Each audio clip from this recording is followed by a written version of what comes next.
Wouldn't be hard. Okay, ladies, loud and proud. Okay, you're ready. It was a week before Christmas, and all through the school, not a pupil was silent, no matter what rule. The children were busy with paper and paste. The mess that they made with it couldn't be faced. The teacher, half frantic and almost in tears, had just settled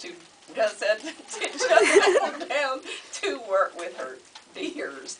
When out in the hall there arose such a clatter, up sprang the kids to see what was the matter. Away to the door, they flew like a flash. The one who was leading went down with a crash. Then what to their wondering eyes did appear but a green Christmas tree to decorate, I fear. When the teacher saw this, she almost grew sick.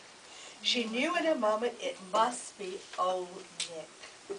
She ran to the door, all out her efforts in vain, but she shouted and stamped, and she called them by name. Now Tommy, now Sandy, now Judy and Harry. Stop Billy, stop Robert, stop Donnie and Sherry. Now get to your places and get away from the hall. Now get away, get away, get away all. As leaves that before the wild hurricane fly, the pupils pell-mell started scurrying by. They ran to the blackboard and skipped down the aisle. Their faces were shining and each had a smile. First came a basket of popcorn to string. Then came the Christmas tree, menacing thing. As the tree was brought in, there arose a great shout. The pupils were merrily running about. The state they were in could lead to a riot. The teacher was sure if allowed they would try it.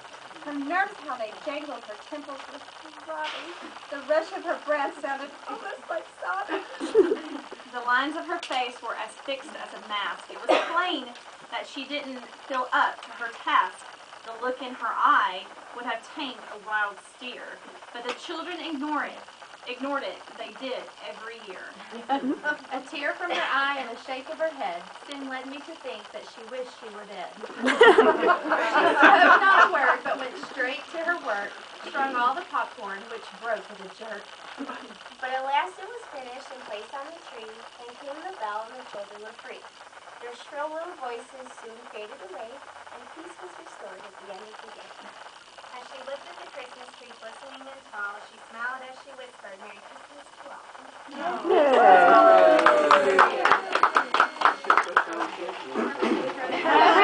Yes, you can check those. I did.